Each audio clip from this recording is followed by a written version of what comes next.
everyone. So thanks again for joining us for another edition of Alumni Chat. And today, my name's Ian Hefele, and I'm joined with an alumna of our Social and Political Transformation Program in South Africa. McKenna, would you like to introduce yourself? Hi everyone, my name is McKenna Deutsch. I study at Loyola University Chicago. I'm an international studies major, and I studied abroad in South Africa in spring 2016. Well, thank you very much for taking some time out. I know you're just starting up your semester back at school, so I don't want to take up too much of your time. But let's jump right into it. There are a lot of options out there to study abroad in South Africa. What made you choose the program that you did, and SIT in particular? I actually spent my entire junior year abroad. I studied abroad through my home institution campus in the fall and studied abroad in the spring. And what really brought out SIT's program for me was the engaged learning aspect. We didn't just talk about things, we went and we actually saw schools. So if we were talking about education, we went to 5 different schools in different areas. And that was really exciting. And then the research aspect of it. Undergraduate research is huge, and to have the opportunity to do that abroad especially is really unique. It was just a combination of things. And to study abroad in South Africa, there was so many different aspects of South African culture that I had always been interested in. And when I was looking at programs, there was something about Durban that I couldn't quite explain, but it was just something that was calling me, and I could tell that it was the program I wanted to do. And I was pleasantly surprised at how amazing Durban was. Well, you've mentioned quite a few different aspects about South Africa that I like in particular myself, but I'm going to be mean and make you choose one aspect that you mentioned here of SIT in South Africa, and let me know which aspect would be your favorite if you had to choose. It's really hard. I guess I would have to say the way Imran, the director, plans the lectures and schedules everything about it. Like I guess I spoke about it already with the engaged learning. The lecture styles and who was coming to lecture us and where we were going for the lectures was probably the most unique aspect of it. It's not something you can really get in any other study abroad program or at your home university at all. You don't really go out on field trips or anything like that, anywhere you go. So that's really unique.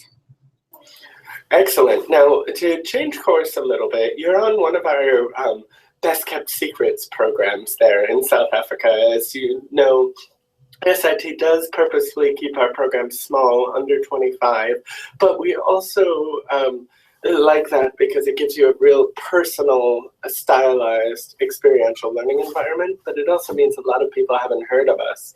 Yeah. So how would you explain SIT study abroad, whether it's your program or in general, to someone who hasn't heard of us? I think I would point out the different aspects of it that I've already mentioned of engaged learning and research, and would discuss, I guess, the uniqueness of it, being that it is so small. My previous study abroad program was 250 students, and you didn't feel like you were really part of a family in the same way that you do when you're with SIT. And the homestays are huge. You integrate yourself into the culture. You don't just live somewhere for 4 months. You become a part of your home, and that's who you are, and that's who you identify with as your community, and that's huge. That's everything. When you go to study abroad and you want to learn about a culture, you actually live it and you're integrated into it. Well, thank you very much. That's very succinct and to the point. Now, earlier in our conversation, you mentioned a little bit about the research that you did. Do you want to go into what you researched and whether or not, now that you're back at your home university, you're continuing along in those studies? Sure. I went to an intercities public school in Durban, and I studied a program called WordWorks, which works with first grade English language learners, trying to get them up to, I guess, par with the curriculum of where they should be. And most of them actually ended up being refugees of the kids that I worked with. So I did a case study, and my job actually when I'm home is working with high schoolers, trying to get them up to par with curriculums and working with them. I actually work on Saturday mornings, and part of that is doing research to can we constantly improve curriculum, and how can we work with kids to get them to where they want to be and where they need to be. So different age group, but I still am working with education and at home too. So excellent. Now, to go back a different direction now, is there something about South Africa or Southern Africa in general that you thought previous to the program, and while living there, you were either proved right or proved wrong insofar as expectations that you had before you left for South Africa? Well, I knew the fact that South Africa was such a new democracy that was going to impact so much of their way of life, and it really did. I was pleasantly surprised to find out that everyone I would talk to, whether it would be homestays or just random people, were so willing to look at South Africa and be so honest with themselves and look at the problems and just be very blatant, which in America I don't think we do. I think we like to cover up and pretend like things aren't really happening. So it made for really engaging conversations in ways that I wouldn't expect them to, especially with white South Africans and their history. In America we like to not talk about things. In South Africa they're just very open. It's pretty exciting. That is a refreshing aspect of that part of the world. I would have to agree with you there.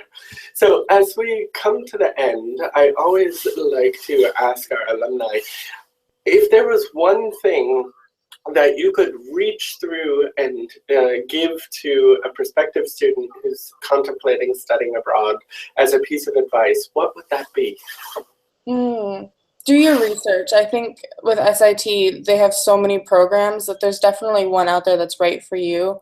I happily did mine and found not only a great program, but some of my closest friends now have come from that program, great professors and people that I would talk to and go to for advice. So I would just say take your time. There's so many programs that it can almost be overwhelming, but look into everything and then to just ask questions. Alumni are there to ask to answer any questions you have. So just take a step back and think about what you really want. If it's a country that's more intriguing, or if it's the type of program that it is, or whatever, you can definitely find it at SIT. Excellent. Thank you very much. Well, were there any topics that you really wanted to discuss that we didn't touch on, or is there anything else that you'd like to say before we say goodbye? I don't know. I think that I pretty much covered everything. Excellent. Well, thank you again very much for taking some time this morning, and I wish you the best of luck now that you're back at Loyola. Thank you. Have a good day. Thank you.